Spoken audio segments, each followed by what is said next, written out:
Alright, so this video is going to be a little wobbly or so because I don't have one of those camera holders. Oh, that's broke. Turn it sideways.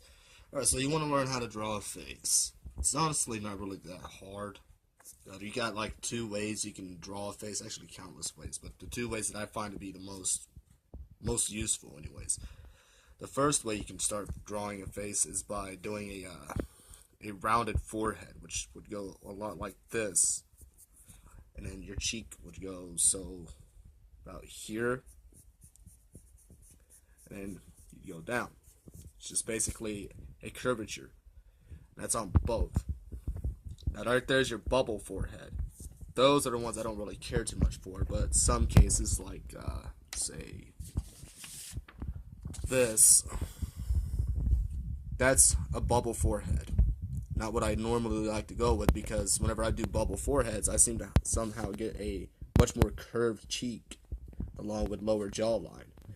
But for here, that right there was almost perfect until I started shading it up. And that was only because I knew here would have to be matched up to here. If not, it would look squared, and well, the curve for here would just be really weird. So that's your bubble forehead. That's if you want to go with that. And just to kind of give you an idea of what it would look like, it would be something like this. Once you give in a cheekbone and so, and then you do the cheek. And whenever you do the chin, it's going to have to be a little bit more curved to kind of match it up with the forehead and the cheek. Now that right there is your curved chin. I don't normally do those. I usually try to do like a I guess convex chin, which would go down like so, have a sort of a stopping point, and then it would come back up and then connect. And let's just erase that so you can see what it looks like. That's what your chin would look like. But for me, whenever I normally do foreheads or so, I try to, again, give it a bump, which it would go like so. Just a small little line. And then you bring it up, do a slight curve, another slight curve going outwards. And then you do another, I wouldn't say enormous curve, but just something that you could actually, call a forehead. And there you go. And you can stop wherever you want, depending on where you want the hairline to be. And then for the cheek, it would be down here pretty close to the forehead, because you got to match the eye up. And then it'd be the same thing as the other cheek, just you don't have to do it as curvy as me. But yeah. Then once you get the fatness or skinniness of the cheek that you like, you can start working on the chin. Since I did a pretty chubby cheek, I have to bring it out just a little bit. And then your chin.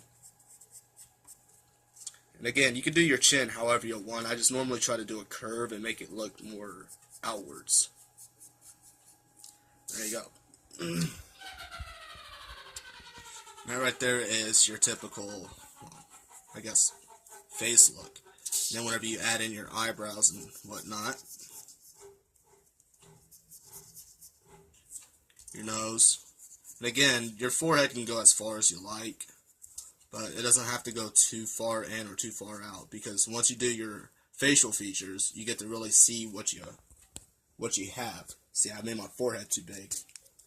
Looks like looks like he or she ran into a bumper of a parked car, and like their forehead missed the entire damn thing.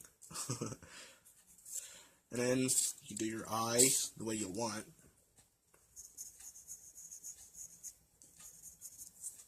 There we go. It's the first step of doing a face. And for your head, again, you can just erase what you don't want of it, or just realign it.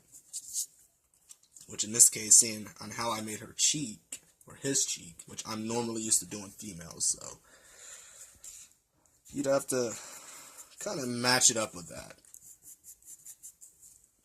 And there we go. That's the starting of your face. And that's mostly what it would look like.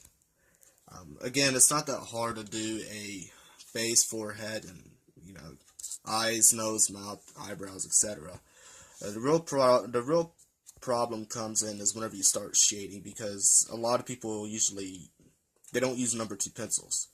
They will mostly use one of those pencils you get from like Walmart or something like that, and they're good and all, but you can still do the same and get the same result with a number 2 pencil.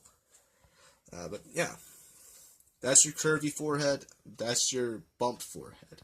You can see the big difference. Also, you can see that one has facial features and the other one doesn't. I'm Captain Obvious. Yeah. And depending on what sort of results I get from this video, or what sort of feedback I get, I might go ahead and finish off the face and kind of, give everybody a little bit of a understanding, I guess, of how to draw a face. My next video is going to be how to draw a teddy bear, because that's usually the easiest form to start off with. It's basically circles. But alright guys, I'll see you later.